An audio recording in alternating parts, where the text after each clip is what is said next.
scholars. I hope you're all doing well today. Today we're doing day 3 of our CiruitsADI. We're almost done. Tomorrow we are going to be wrapping up our ADI exploration. Okay, so let us start. So today we are going to be focusing primarily on analyzing our data.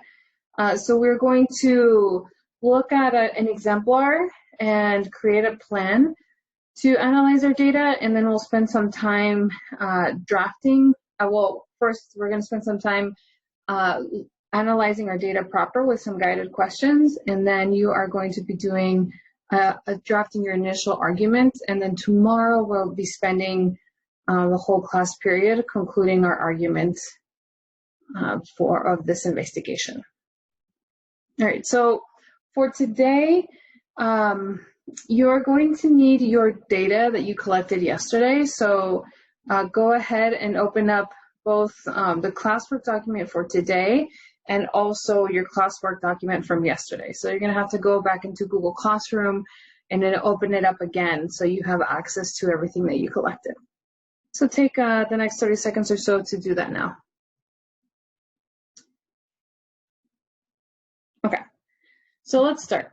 So first, in your classwork document, you're going to take the next 2 minutes to answer this do now. What are the 2 conservation laws that are in question in our investigation? When you're ready to come back, press play in your video. So you can press pause now.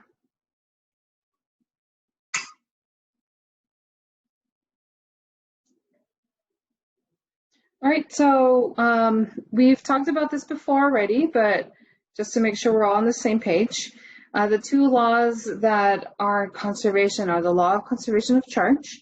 So the total charge of our system is unchanged, and that is manifested within the current. And then the law of conservation of energy is that energy can't be created or destroyed. And we saw that that was connected through the voltage. All right. So now we're going to look at the initial argument of, this is a sample from a sample student. We're going to read this together, and then you're going to take 3 minutes to provide 1 glow and 1 grow for the students. Okay, so the student sample says, I will evaluate whether or not the conservation laws apply by using the voltmeter to collect voltage of the circuit and an ammeter to figure out if the amount of current is the same in different parts of the circuit. Okay, so again, take the next 3 minutes to provide a glow and a grow, and when you're ready, you can press play in the video again to join us. Press pause now.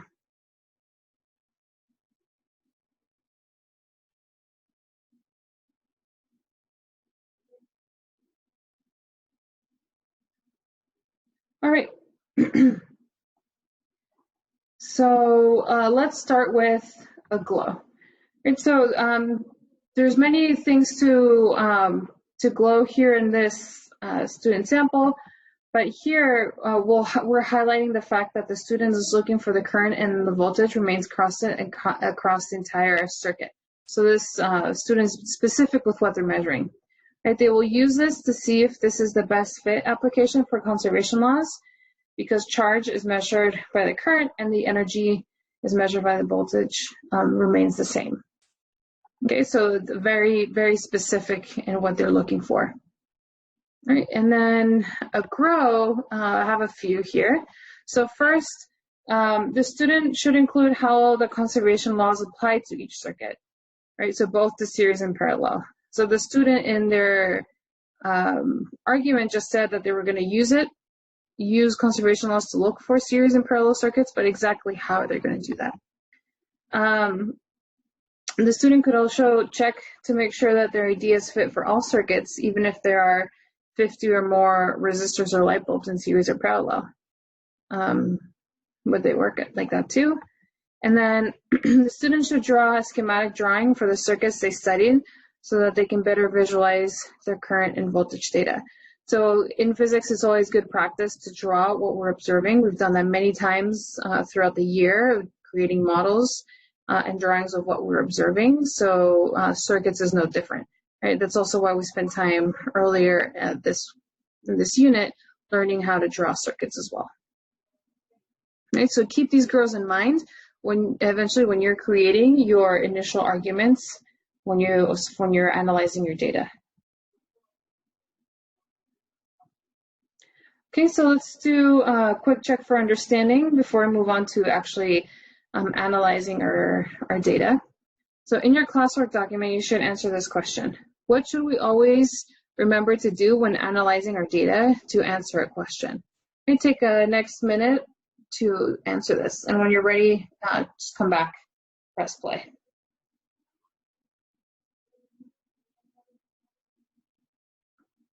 Alrighty, so there's a lot that could be said here. There's a lot of things to remember and to consider. But the one important one that we're looking for in this particular scenario that you should remember is that when we're examining a law or a set of laws, how we're examining how a law or a set of laws apply to a scenario, it's important to both justify its application to each scenario. This may mean collecting more data. So specifically here, we're looking at you have to look at both a series and parallel circuit, right? So if you didn't collect data for both, then you might have to go back and collect more data. All right, so moving along, we're going to take the next 15 minutes to actually go through and analyze our data. So whatever thing you collected yesterday, you go ahead and answer these next 4 questions. What can you conclude about the potential difference of the voltage related to the several, we'll use light bulbs, it's the same thing as a resistor, so several bulbs in a series with a battery. Question 2, what can you conclude about how the voltages are related for several resistors in a parallel circuit? And what can you conclude about how the currents are related for several resistors in series with the battery? And what can you conclude about how the currents are related for several resistors in parallel with the battery? All right, so we're looking at both the voltage and the current in the 2 different scenarios. All right, so again, take the next 15 minutes or so to answer these questions in your classwork document. Again, you're going to have to refer to the data you collected yesterday. You should have your classwork document open already from yesterday, right? And press play whenever you're ready to come back to the video.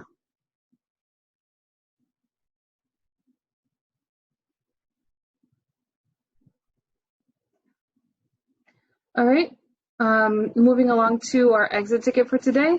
So how the exit ticket for today is, what is your initial argument to answer the investigation question? How do conservation laws apply to simple series or parallel resistors? Simple series or parallel circuit, I should say. I'm sorry, that's a typo.